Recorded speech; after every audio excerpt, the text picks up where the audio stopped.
Formula One is bracing itself for yet another chaotic and electrifying silly season, as some of the sport's biggest names are rumored to be switching teams.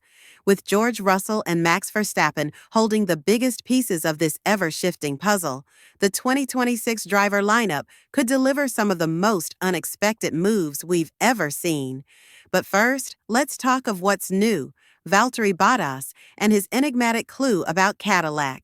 The Finnish driver recently uploaded a video where he elegantly hinted at free seats inside a Cadillac SUV, strongly suggesting that he's raring to go for the 2026 comeback, but this time with ambitious U.S. outfit. Bottas, with 10 race wins in his credit, has been speculated to return to Formula One for eternities. And now it appears, finally, the jigsaw pieces are beginning to fall into place. Even if Cadillac hasn't announced anything officially, the rumor mill goes that Bottas has taken up one of the two vacant seats, and the other is still to be decided. The contenders? A rising star like Joe, Schumacher, or Drugovich, or even a seasoned veteran like Sergio Perez. Whether Cadillac pairs up with a couple of grizzled vets or decides to pair up Bottas with a rookie remains to be seen. But one thing's for sure: they're growing confidence in Bottas, a driver who has had recent experience behind Ferrari engines from 2022 through 2025, something that will be a gigantic plus. And let's be honest, Bottas belongs in Formula One. He turned down multiple advances from other top motorsports like WEC and NASCAR, a move that speaks volumes for his laser focus and ambition. Cadillac obviously is paying attention. Bottas is exactly the kind of driver you want spearheading a new program. So, who should be his co-pilot? The door has shut, and rumors are that Cadillac will copy Audi, a mixture of experience and newness. If Bottas comes on board, that reduces the chances of Perez. Despite the popularity he enjoys in America and the commercial appeal he presents, it's ultimately down to Cadillac, and they're slowly positioning themselves to reveal the kind of philosophy they want to build their team around. Meanwhile, another name topping the rumor mill is none other than Max Verstappen. And that buzz is not even courtesy of him. It's a textbook case of how, at times, silence screams the loudest. While Verstappen continues to dismiss Red Bull exit speculations, the atmosphere in the grid says otherwise. We cannot help but reference what Toto Wolff had stated previously on team dynamics. He's made it crystal clear: he doesn't want a driver who thinks he's above the team. Thus far, George Russell has been good enough for Mercedes. He even won in Canada this year. But there's a catch: his contract's not yet signed. That's an open door to speculation. Wolff, ever the opportunist, isn't going to let the Verstappen dream go until the last drop of potential's exploited. Even if there's a 1% chance to bring Max into the Brackley camp, he'll go all in to make it happen and build that dream team of Verstappen and Antonelli for 2026. Wolff elaborated on his approach by saying, "There are other people who are a part of your success. Since day one in Formula One, I've made it clear: I don't treat drivers differently than the rest of the company. Whether you're in the machine shop, cleaning, aero, or behind the wheel, you're all one team. If you're selfish and put our joint success at risk or harm the brand, I'll be ruthless. You'll have no place here." This is where Russell's position becomes a question mark. He's aware of the situation. He understands Verstappen is the most in-demand talent in the sport, and if there was an open seat at every team, they'd offer him one. But this is Formula One, and plots don't always work out. Every decision has its own risk-reward scale, and this is where things get a bit more interesting for Russell. He's been targeted by Aston Martin as the next leader of their project from 2026 onwards, as the Silverstone Bay squad could be ready to send Alonso into early retirement. Although the Brits said loud and clear that while his future with Mercedes is not 100% guaranteed, he isn't talking to other teams. We cannot make this statement as a guarantee. There are things that could happen outside of Russell's reach, such as the Verstappen-Mercedes collaboration.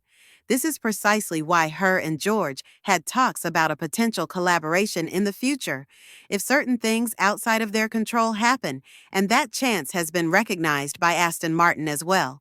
The team led by Lawrence Stroll understands that Verstappen, if available, will be a very difficult target because of the Mercedes factor, so they need to settle for the second best driver available out there. And in this case, that's Russell. But what's the stance of the Brit regarding this question, elaborating on his future in Formula One?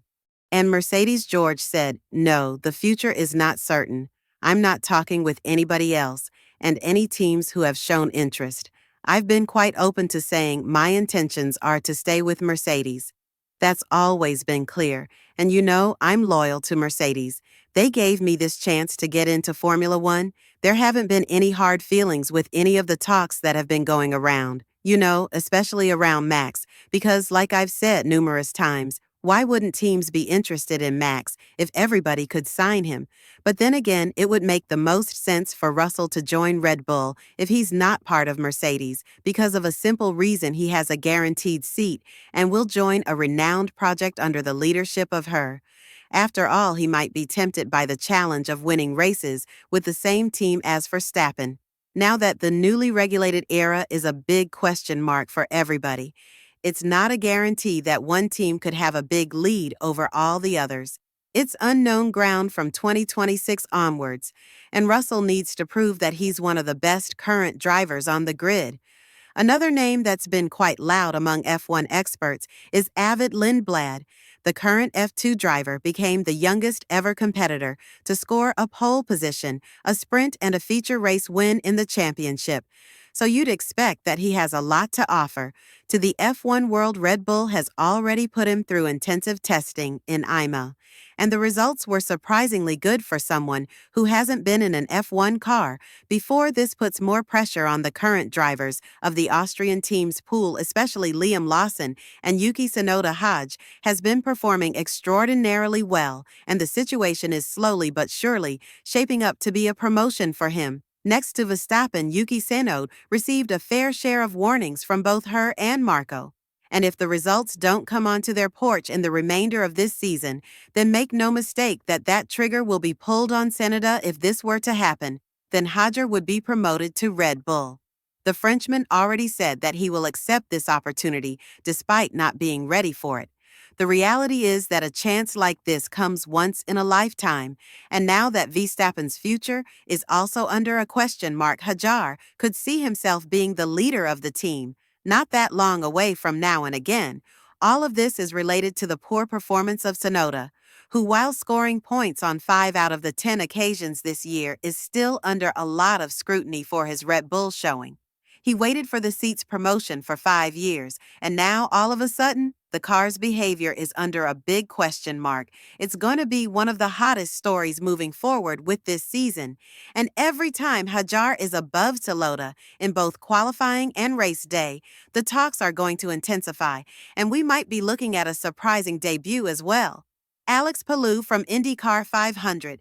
We've seen that Palou isn't afraid of an F1 challenge, having driven McLaren machinery during free practice sessions in the past season.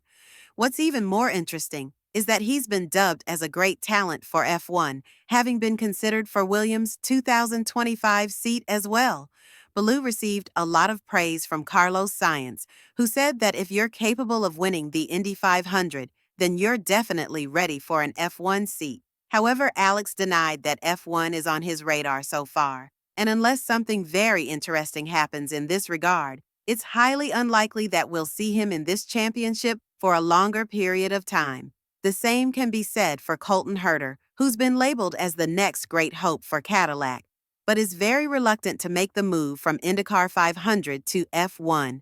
All of these potential transfers are keeping us on our toes, and it's up to the big dogs like Verstappen and Russell to pull the trigger and start the cascade of events. With all of this in mind, who do you think holds the biggest potential to make a bombshell in the world of Formula One? And more importantly, how do you see the grid looking in the first year of the new regulations? Let us know in the comments below, and once you do that, make sure to click on the video that's appearing on your screen right now.